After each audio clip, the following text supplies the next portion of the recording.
ও মিস্ত্রি ওই ওই এত ছোট একটা বিমের মধ্যে দিছে রড 8টা, আর এত বড় একটা বিমের মধ্যে রড 6টা কে?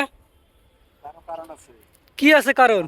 তো দেখতে পাচ্ছেন এই ছোট্ট একটা বিম, এই বিমে 8টা লোহা দিছে, তাও আবার 16। দেখতে পাচ্ছেন তো তলে 4টে, উপরে 4টে, 8টা। আর এটা দেখছেন, এটা কিন্তু একবারে 25 ফুট বিম। এটা দিচ্ছে 6টা। দেখতে পাচ্ছেন তলে হইলো 4টে আর উপরে হইলো 2টে। এটা একটা সিঁড়ির রুম দেখতে পাচ্ছেন, 3 তলা উপরে কাজ করতেছে। তো দেখেন 8টা আর 6টা, এনে 8টা দিছে, আরো বলে রড ঢুকবার আছে, তার কারণ 2টা করে আরো এক্সট্রা দিবে না? তাহলে 10টা লোহা, এই ছোট্ট একটা বিমে 10টা লোহা। আর দেখতে পারতেছেন এত বড় একটা বিমে মাত্র 6টা লোহা।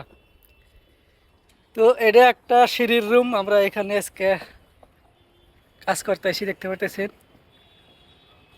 ও ভিউটা কি সুন্দর! তো একটু কাজ দেখতে পাচ্ছেন,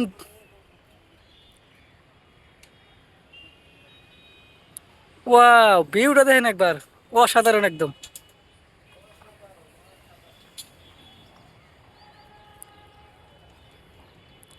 তো দেখতে পাচ্ছেন আমার মিস্ত্রিরা কতটা রিক্সে, তাও আবার 3 তলা উপরে আমার মিস্ত্রিরা ভীম ড্যাব বানতাইছে। মিস্ত্রি, হ্যাঁ রিক্স হয় না? বললে আর বাসন নাই, 3 তলা উপরে দেখতে পাচ্ছেন। মিস্ত্রি, মিস্ত্রি, জীবনের ঝুঁকি নিয়ে করতে হয়, বুঝছো? হ্যাঁ মানুষে খালি তুচ্ছ তাচ্ছিল্য করে আমাদেরকে। কে আমরা কি আর খাই খাইছে একবারে। এত রিক্সে কাজ করি আমরা, তাও মানুষরা আমাদেরকে কি খারাপ খারাপ ভাষা বলে। হুম, হুম, হুম।